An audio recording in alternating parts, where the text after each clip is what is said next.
All right, hello everybody. My name's Arkash Jain, and today I am with Nate Dizor, my dearest friend of you. Super positive guy, one of the most positive people I know. NBA fan, the best hip hop guy, I guess. I don't know how to say it. So let's start with your interview. Hey Nate, how's it going? Would you mind walking everybody through your background a bit? I guess let's start with that. What's up, everybody? I'm Nate. I'm a sophomore in BU. I just finished sophomore year. I'm from Leonia, New Jersey, really small town, North Jersey, the center of the universe. I let's see. I use he, him, his pronouns, and I'm a health science major on the pre-med track with a minor in biology, which I haven't declared yet, but I'm like on the track for. And yeah, that's about it. All right, let's start with your major, man. Why did you choose pre-med on a health science? I guess That's a sorry. good question. Yeah. Let's start with that. Why did you choose health Yeah, science on a so pre-med track? I remember coming out of junior and senior year of high school, mostly not even knowing where I want to go to college. And the way I got to BU was decide on a few factors that probably, I mean, they obviously mattered, but they just, if those were like the only scenarios, like it was a pretty low chance that I went to BU. It was just kind of like, it kind of just happened. Like I wanted to be in a city. I wanted to, I needed a lot of financial aid, but I still wanted to go to a really good school. And BU just seemed like, and I had to stay home. Like my mom did not feel comfortable with me leaving, and it'd be a ton of money. And I didn't feel like fighting her just to go to like UC Santa Barbara or something. And so BU was just the perfect combination of all those things. So I applied and got in, and that's how it went. And then it was great. It was amazing. Like I was so happy when I got in. I remember celebrating. I really remember celebrating my mom right here in this room. So such a great moment. But then I realized, okay, now like the work begins. Like I have to pick a major and all that stuff. So kind of went through it, just thinking what I wanted to do. I'm really interested in the world of sports, and as Cash said earlier, and hip hop. But it's tough to like. I mean, it's tough to like be a rapper or be an NBA player. That's obviously pretty difficult. So I decided like maybe I could do something, just maybe not in those worlds, but something else. And something I found myself to be really passionate about is just helping people. I love helping people. I love problem solving, and the world of medicine seemed really interesting to me. So I thought, okay, I'll take a few of those classes to start and see how that works. Because my dad was actually in medicine, so and I know he really enjoyed it. And my grandpa was a doctor at Cornell, so and they both loved it. So I figured, why not try it out?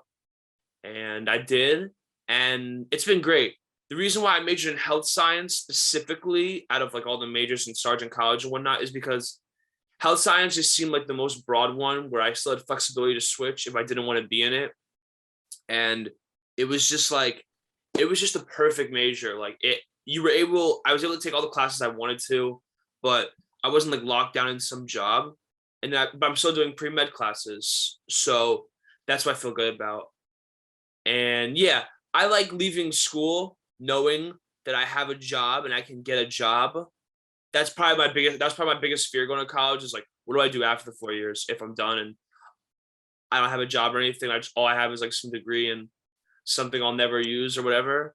So, I mean, that kind of scares me. But yeah, I'd say that health science to me was a perfect, like, it wasn't too broad to where like I don't know what to do with it, but it wasn't too specific where like I still have options. And I still have options. Like I'm on the pre-med track, but I still don't know if I'm gonna finish it. Maybe I won't and get a master's in athletic training, which you can do with a bachelor's in health science. Or maybe I'll just do a bachelor's in health science and see where that takes me.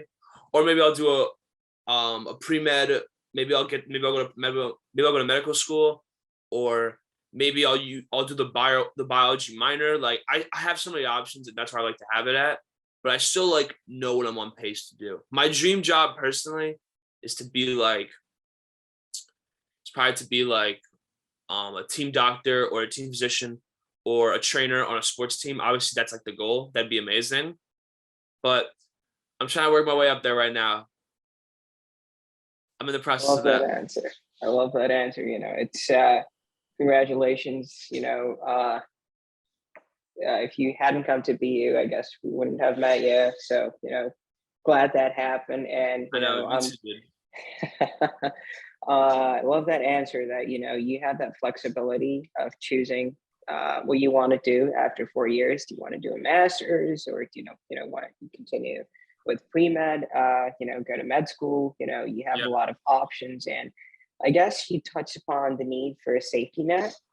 So, a lot of people are scared to do non-traditional jobs, like sports, as you mentioned. And that's why you chose health science, because probably it's tough to break into, Yeah. sports or, music. But I guess health science was like, it's a safer option. But at the same time, you're doing what you love. So I guess you mind going a bit deep into where you see yourself after graduating? I mean, obviously you said that, you want to become ideally, go work for like a sports team, but I guess what do you feel about safety nets in terms of, majors like health science, and people watching this who are non-traditional majors or who want to do something, related to sports or, related to music, but they're too scared to do it? How do you Yeah. feel like taking those, not specifically like going into music or, sports, but taking those different routes like through health science or, maybe music design, like majors like that are still safe, but get you to where you want? What do you think is the Yeah. importance of? I feel like, so I think that if you, obviously, if you really want to do something and you're really passionate about something, like, you should do it. You should work for it. To say that that should be your job for the rest of your life, and that's what you want to do, that's what you should do, is kind of tough because it's not always realistic. Like, for example, if anyone knows anything about it, I love animals. I have 2 cats. I have 1 rabbit, and we're fostering another rabbit. They're the most beautiful animals in the world. I love them. And my mom loves animals too, more than me. So her dream job would probably be to be around animals. And she actually works at the Bronx Zoo now. She's a writer for them. So she's not like working with the animals. Like, might have been harder to sustain or like harder to attain, but she's a writer. So she's always around the animals, and she's in that. I mean, like, the there's like a bison exhibit that are like right outside her office, like, and she loves it. It's amazing. Like, she always takes breaks sometimes, like, she'll do walks around the zoo and she'll call me. She's taking me tomorrow. I'm gonna go with her tomorrow. I love the zoo too. The Bronx Zoo is a great place in New York. Anyone hasn't been there, and it's like, and she loves it. It's amazing, but it took her like years to get there. So I'd say to everyone, just like, you have to be patient. Like, unfortunately, these things don't happen overnight. And as 20-year-old, 19-year-old, 21-year-old college students, most of us really don't know what we want to do or how to get there. Like, it's a learning process. Like, that's why we're in it. And I mean, that's where it comes to, like, when you're deciding a major or deciding a college. I mean, they're big decisions, but we have to make them before like our brains are even fully formed, which is unfair, but that's just how it is. Like, you have to just be patient, and you can't get wrapped up in like, oh, I have to do this now, I have to do this now. You just have to like, you have to relax and like just let it take its course. But of course, you should try your hardest. So I would say that, for people that want to do something in a certain area but might be tough, doing like a safety major might not be the worst thing if you can like get a job and get yourself like situated, and then you can build your way up there. It's a slow burn. I mean, these things don't happen overnight. I mean, I wish they did. No, that's amazing. I guess, yeah, you need those safety majors. I mean, that's why I'm choosing stats and CS, right? But no, I guess you touch upon the value of patience, and you ultimately get there. But at the same time, we as college students have a lot of pressure to, pick a major, pick a school, pick a job. And Yeah, it's I a lot of guess pressure. And it's, when you're like 17 making these decisions, like, you don't know what school is going to benefit you most. Like, a lot of it is luck, honestly, but that's just how the system is. Like, that's just how it is. I mean, you don't control where you're born in, and that environment like shapes who you are. That's like the most important thing, and you have no control over it. I know it It's is a crazy, tough honestly, decision. It when you think is, it about is crazy, yeah, because uh, it's a lot of pressure and you don't know what's going to happen. So you choose, sometimes you just take the word of people around you, your loved ones, and, people on the internet or just people before you who are it. like, Yeah. hey, this is a good school, you should I go to mean, that. Yeah, think about it. If BU didn't have the reputation they did, do you think we'd be here? I know I would. me If it either, was like buddy. lesser known and like whatever, I probably wouldn't even be here. Yeah, so it's a lot of it comes from reputation, word of mouth, I guess, online, online blogs. So especially, I think one thing that we should specifically mention is the last 2 years, I guess, people like us, people like you and I, decisions got a lot tougher because I Yeah. remember I was opening college applications right in the beginning of the pandemic. I remember Mhm. we had a lockdown, and I think I got like two offers from schools that day. So it was a crazy time. I just finished my exams, and Crazy. I guess COVID has impacted our lives in unimaginable ways, especially college students, because people have started to think a lot about what they want to do and what they're actually passionate about. Lots of people are leaving their jobs and going to other jobs, and especially kids, they started to rethink the whole structure of college. So everybody was impacted, and then we got through the motions. We took Zoom classes. There was burnout, and eventually, things started to get a bit normal, but we still had to deal with COVID. So, Yeah, uh, for sure. how did you deal with COVID, Nate? And how's the journey been for you in the last year and a half since you started college? Yeah. So what's crazy is that like, I mean, I think that I actually think that COVID and just in general honestly made it. I honestly like did pretty well. I can't really complain. Like, um, I remember when quarantine first hit. We were seniors in high school, and it at first it was like at first I didn't even know what to think. It was really weird, but my situation was really weird because I was still going to school, but I still had been a little sick from I got mono of during the summer of my junior year, so summer of 2019. And it wasn't only mono, it was brought on by overtraining syndrome. I don't know if anyone's heard of it. It's kind of when like basically you're not eating enough for what you're putting out. Cause I was playing three sports in high school, but I was also like working out and I probably wasn't getting enough sleep. And I was like super active, but I wasn't eating enough. I was like really meticulous about what I eat. And I was like, I only eat healthy stuff. And I still only eat healthy stuff, but I eat a lot more and I can turn it off and eat some junk food from like out with friends or something like that. Like that was hard for me, honestly. Like it was really hard for me to learn how to do that. I've learned that now, but I'd say that when COVID first hit, it wasn't the worst thing in the world for me because I was still affected by overtraining syndrome. I went to doctors who told me it'd be years before like my body had fully recovered and healed, and I'm feeling a lot better now. But just like 5 or 6 months after that, when COVID hit, wasn't the worst thing in the world to get like what I thought might be like a month off of school or something like that. So, I again, like, so the rest was good for me. And, in quarantine, me and my mom are so close that, like, honestly, I just live with my mom. We honestly made the best of it. Like, we played board games all the time. We'd always listen to music. Like, we would always listen to music. We had this game called Trivia Pursuit, and that was so much fun. So we played that. We did Monopoly, Thief of Baghdad. What else? Ton of board games, and it was honestly great. Like we had food. I mean, there's a roof over our heads, like breathing oxygen. Neither of us got COVID for the whole time. Like I can't really complain. Like I was safe, and it sucked to miss out on like prom, and, and I actually missed out on prom 2 years in a row because when I was a junior, um, the girl that took me obviously was a senior, and I went to like do the pictures and stuff, but this is right when I got overtraining syndrome. So I could like, to be honest with you, I could like barely stand. I got through it, but it was like really rough. Like it was super rough. Like I remember like I don't know if I told you all this, Cash. So this might be new to you too. But when it Yeah, first hit, like I just like I couldn't even get out of bed like the day it happened. I was like, I can't go to school today. I can't even get out of bed.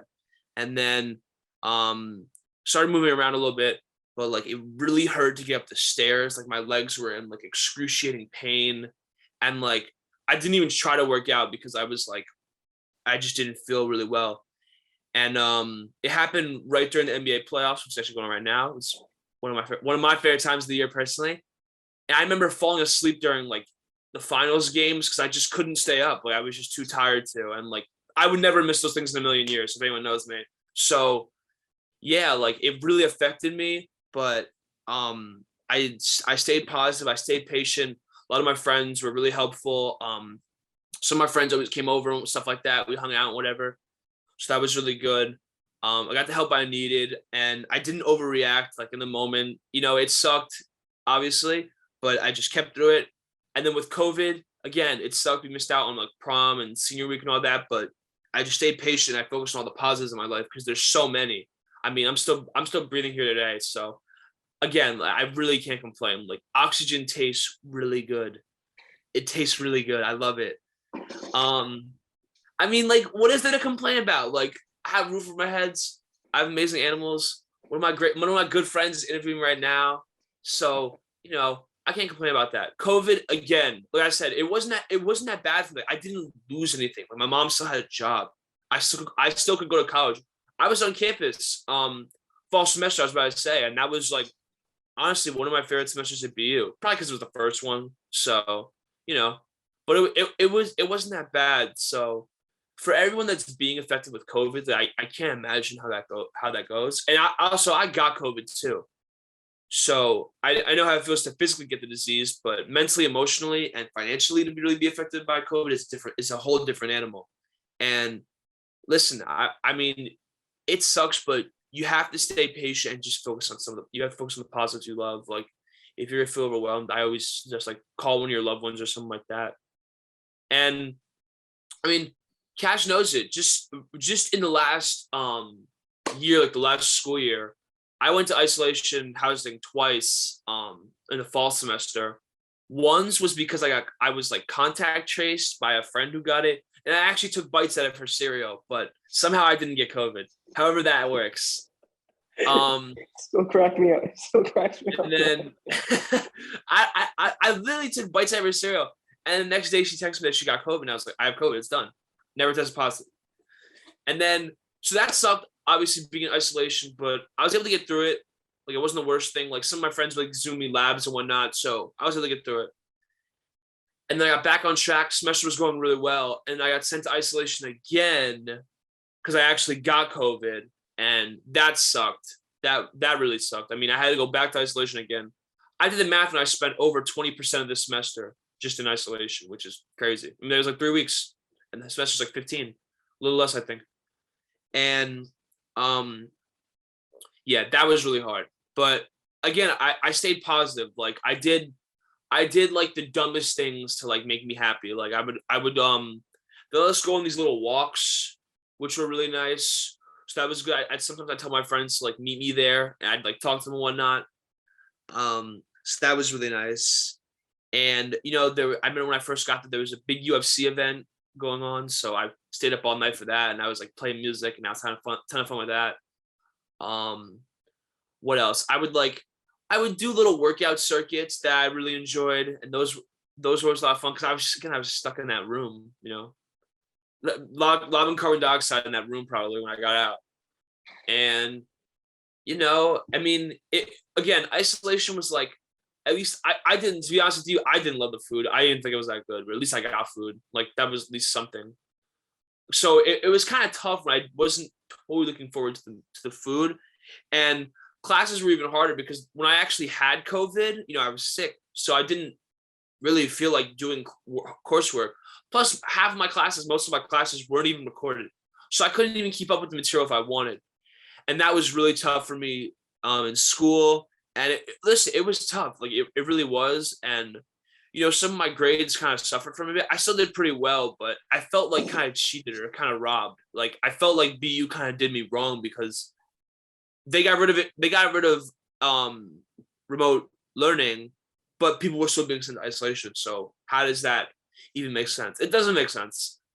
And it was an issue, and I complained a lot about it, but I got through it, and that's what mattered. So my whole winter break, I kind of just rested up because the whole semester was so hard. Obviously I saw some friends and whatnot, but I rested and I like kind of I turned my mind off. And ever since coming back to school for the spring semester that just ended, I couldn't really turn my mind back on, and it was really frustrating. But I just stayed patient, got through it. But it was only till about, I'd say like 5 or 6 weeks before the semester ended, I realized that I couldn't get through it, and that my body and my mind needed a break, and I felt like something might have been wrong with me. It was a little similar to when I had mono and overtraining. Like I felt really tired. Sometimes I was using the wall to like stand up. Like it got kind of bad, and I couldn't stand the whole time in like labs and stuff. And I figured something must be wrong with me. So I took a leave of absence. I took a leave of absence for the rest of the semester. Went to a few doctors. Most of them theorized I have long-term COVID, which apparently is this new thing. So it's another thing I have. I can't catch a break out here, but I'm still positive because like I was able to take a leave of absence and my grades weren't affected. That was great. I still, like have my friends in BU at home at my summer camp, which is amazing. That's great. My mom like still was able to I was able to come home and stuff like that, so that was good, and obviously I get to see my friends here. So, taking leave of absence wasn't the most ideal thing, but it was the right thing for me. And you have to take care of yourself before anything else. There's a reason why they tell you like put your mask on before you help people, put your gas mask on before you help people. They tell firefighters, what is it they tell them? It's like you put your suit on or something like that before you go in the burning building and help people. So, you have to prioritize yourself, and that's something I probably didn't do when I was overtraining. Something I know I didn't do, and now I've learned how to do that. And those valuable lessons that I've learned from this is just more than enough, even though this situation isn't the most ideal. Like we've learned a lot throughout COVID. I think that it's like kind of toughened us up, and Yeah, some of the things that have happened haven't been obviously haven't been great, but we're still here and we still can go to school. We still have like food and water and basic necessities, and we still have friends. So I mean, I still feel like we're doing well. It's always sometimes tough to realize that you have to prioritize yourself because you have external pressures, I guess, from family. You have your own expectations that you see yourself in a certain position. So sometimes taking those tough decisions, like you mentioned, taking the leave of absence it's a tough decision. You had to take it. You went through the motions for 3 months. You tried to switch on your mind, but it just didn't happen, and you realized that, man, I have to take that leave of absence. And for weeks I like debated it. For weeks I debated it. I was like, no, like you're okay, you can get through this, but I definitely couldn't. And I would have failed or not done well. So it was a smart decision. Glad and kudos to you for powering through. You've been through a lot, missing 2 proms, mono, 2 isolations. I could not do that. Mine was for 5 days, buddy. It was it was a small my first time. was 10, my second was like 12, so my symptoms didn't go away. Oh my goodness, that is terrible. And especially especially with long COVID, because my mom had it, and I know she was. I used to FaceTime her from BU, and it was terrible. So, I sort of have a sense of what I guess, you felt. But I guess one thing you kept saying was, and I guess it's the underlying point that I wanted people to see was you stayed positive through it. You you looked at the good side of things. You mentioned that, hey, I have a roof over my head, food on my plate. Love the taste of oxygen. I still have my friends. And I guess a lot of times we forget to appreciate the little things in life. And we look at the bigger picture and we think of things, hey, I don't have that. I missed out on that. I missed out on prom. But hey, at least I still have a good group of friends from high school. I have a good group of friends with you. Yeah, obviously big picture is really important, and you obviously want to prioritize that stuff, but like you have to enjoy the little things. Like you really do. Like, I mean, I can't even describe like the little things, like that's really what gets me. Like I love those types of things. Like For example, just the other day, right? I was at Barnes and Noble. I was there with a few friends, and they were like, some of my friends were looking at like some like anime they wanted to get, or I don't even know, or like comics or whatever. So I was like, all right, I'll go. And I like the Batman comics because I'm a huge Batman fan. Um, I love Batman so much. That's one thing that gives me so much joy. And me and Cash actually saw the movie together, the Batman. Great movie, amazing movie. And Love Robert Pattinson. Shout out to the guy. yeah, from now on, I'm seeing every Robert Pattinson movie. Like he's the best. He's the goat. So we were there, right? And I was looking at a few comics like for Batman. I looked at a few Batman comics, and it was like The Killing Joke or The Dark Knight Returns, Long Halloween, all the classic Batman comics. And I don't know, just like looking through it and like sifting through in the bookstore, like I just thought it was so. I thought it was so amazing that like you could just go to a bookstore and see all these amazing stories that are written by like all these different writers that have a hand in the same character. That I mean, he's like the bat symbol is like so popular, like what I mean? It's Batman. So I thought it was so cool that it's like it's all there, and I could just look through comics and like I could like read a little bit of it and see if I want to buy one. And I just think that's amazing. Like it's just like it's so great that store was right there for me, and it's just a little thing like that I appreciate so much. I literally have a comic sitting right now on my bed. I was reading it last night. They're amazing. So you gotta find the joy in the little things. Like, and I think that the biggest way, like they say, okay, maybe I'm not enjoying little things in life. Like if that is the thing, I think that the best way to do that is like you kind of have to just like you have to like. And personally, I try to live my life with this. You kind of have to be yourself, like almost unapologetically. Like when you don't like, I think that a lot of people like sometimes cater or like pressures kind of gets them, and they live a different lifestyle or portray themselves as a different lifestyle than what they really do. And it's like if you're just yourself, and if you're just yourself, you focus on yourself, you be yourself around everyone and anyone, like I don't know, man. I don't know how to say it. Life just gets so much more enjoyable, and you can express yourself freely. And then, what if you find a group of friends? And it isn't always easy, but once you find the group of friends that lets you be yourself and lets you express yourself freely and love you who you are, it's like it's the best. It's like that's where like once you have a good circle, I think that like everything else in your life becomes easier. Absolutely, I love that. I want to see that comic actually, starting to get into Batman a little too much. And hats off to you for you want to go grab it? For sure. After the interview, I want to see the comic, It's the Killing Joke, if anyone's heard of it. For sure. I'm pretty sure amazing story. Watching. Yeah. It's dark. It's dark though. It's dark though. Like it's really dark. We should get into that sometime later. But I think, as you mentioned, it's super important to be yourself unapologetically. And sometimes, especially high school, a lot of high school students are just like, hey, you gotta fit in rather than focusing. And I guess college helps you do that. So it's some wonderful advice. And let's talk a little bit more about how your experience has been since you took the leave of absence. It's obviously a super hard decision, and I'm happy that you're happy in that decision and you're doing well. It's once again you're appreciating the little things in life, like the Batman comic. That you can just walk into a Barnes and Noble and just look at books from different writers. And once again, the mentality, it's a robust mentality that I think a lot of us lost during the pandemic. You just lose the will to try hard. And I think that's a point that I want to reinforce. Yeah. So, what have you been doing in the last couple months, Nate? We'd love to hear that. Yeah. So obviously I've been seeing some friends. I've been trying to build my body back up slowly from like long-term COVID and all the nonsense that's happened. So, I go for walks in the woods a lot.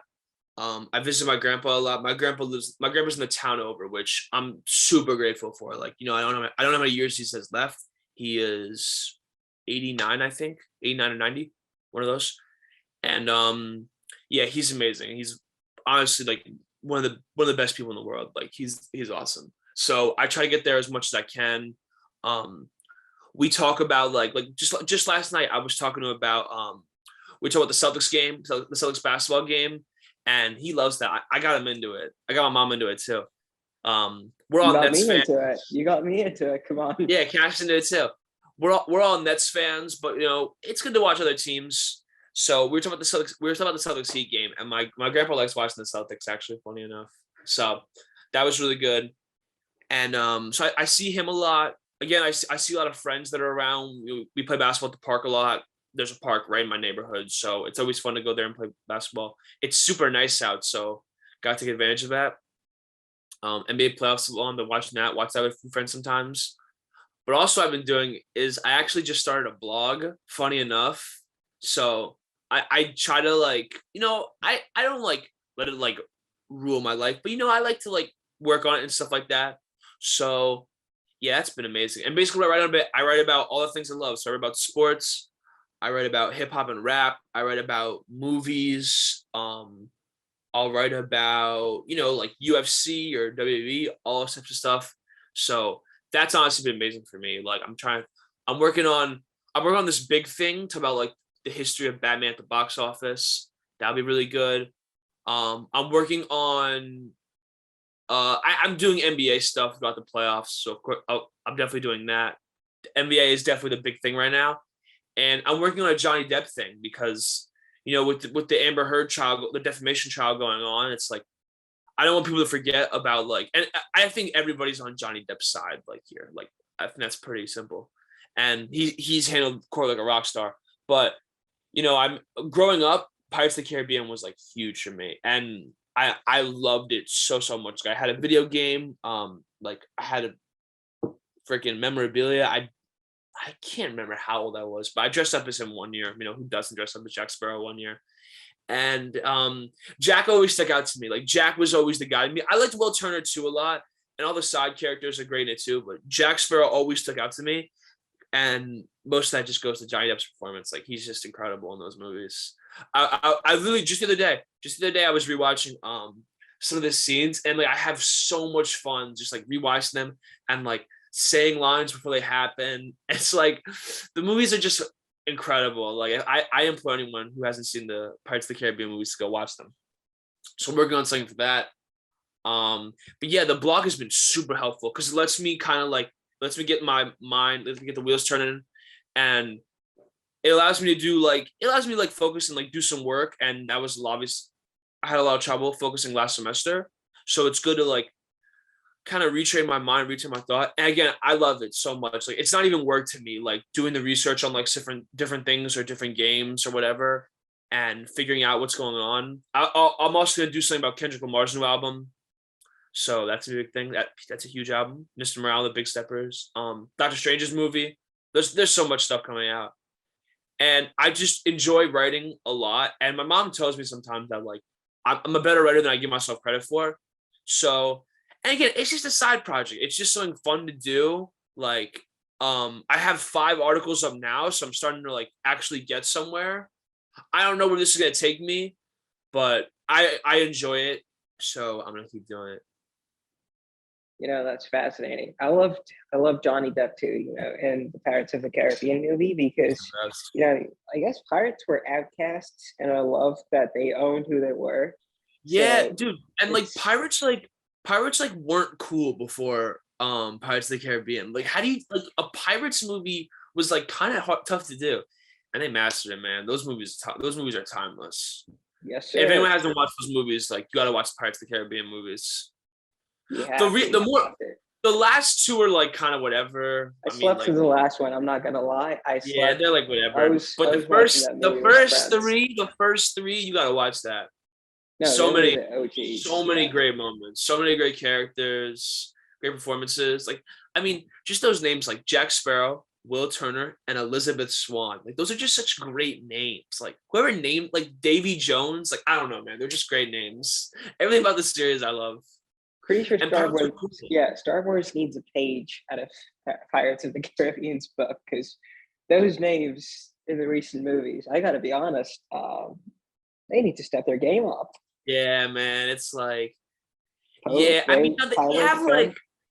have some interesting moments. They do, And I mean, obviously they introduced new villains, but it's like, I don't know, man. It's like, it's tough to do that when and Jack Sparrow was in both of them, but it's like, it's tough to do them if he's not. I don't know. It just seemed different. You know what I mean? And Yeah. it's tough to do that for a franchise. It's like adapt Hmm. like that. I mean, Star Wars is one of the most famous franchises in the world, but I think everyone agrees there's a drop off after those first three, like the original three. You know, I'm I agree. definitely the most recent ones.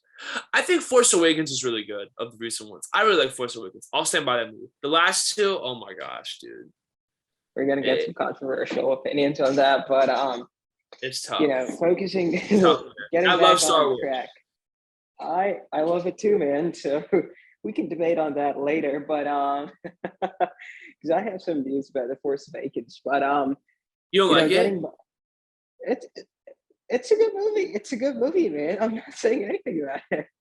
I mean, compared to the other two, it seems like amazing. It's amazing. It is. So It is. Yeah, it is better than better I, than the I other think it's two. got some Yeah, good moments. it does. You know what's really interesting to me? Like the fact that like a stormtrooper like went rogue. I thought that storyline was so interesting. And then after that movie, they had no use for Finn. So it's so bad. That's what I don't I like about yeah, that movie. I don't want to think But about it. as you mentioned, getting back on track, that you've been doing a lot of things in the last 2 months. You've been visiting family, you've been seeing friends, playing basketball, watching basketball, and writing that blog, I guess. So you've been doing a lot of productive things, and I I think tried to. Don't give me too much credit. nah, I'll give credit where credit is due, Nate. And it is fascinating how you stay positive even after everything that's happened.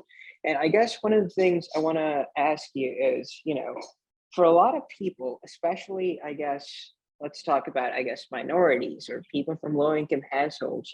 I know my parents, right? They didn't have the time growing up to focus a lot on themselves or mental health because they were busy building their careers, right? I mean, that's just Yeah, how the system worked. And I guess it's like that for a lot of people. So you know you might not be from the most affluent background, or you might just you work two jobs and you don't have the time to take care of yourself. So uh it's nice and inspiring to see that you took the leave of absence, and you've been doing so many things. So I guess, what advice would you have for people, like, I guess, my parents, or someone else who just does not feel like, hey, I don't have the time to take care of myself? How do you tell them that, hey, it's okay to take time out for yourself? I know yeah, that it's tough for you because you have other commitments, but doing those little things like writing a blog, or watching basketball, just doing those little things. How do you yeah. Yeah, what advice would you have? You so like I used to be like that. I used to think like I don't have time for those things, and like I have to like, just like prioritize what I do and all that. And then at that point, it's like at that point it becomes like why are you even like living if you're not gonna like take the time to prioritize yourself, because that's like who you are.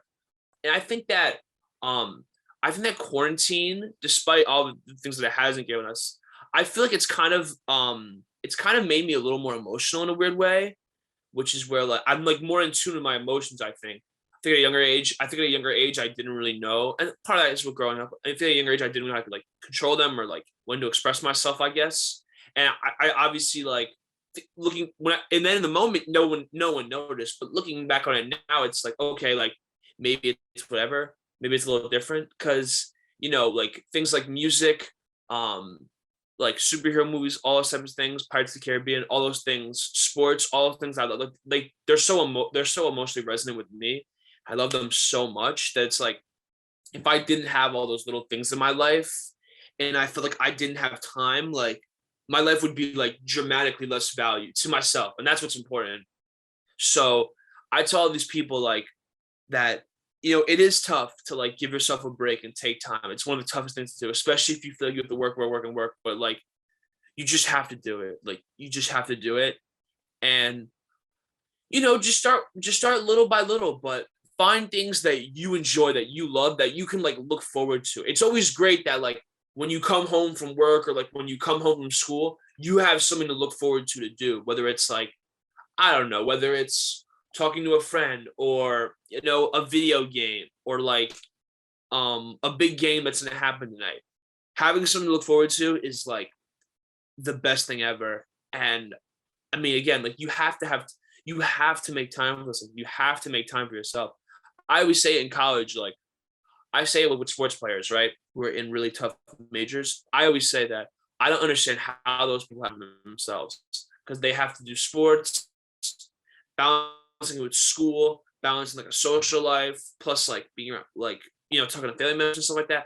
I don't know how those people have time for themselves. And I applaud those people if they do. But to me in college, myself is always the first priority. It comes before school. It comes before like going out and seeing friends. Comes before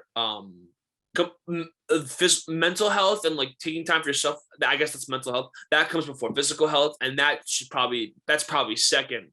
Like you have to take care of yourself, man, because you never know how many days you've left on this planet. So you want to enjoy every single one.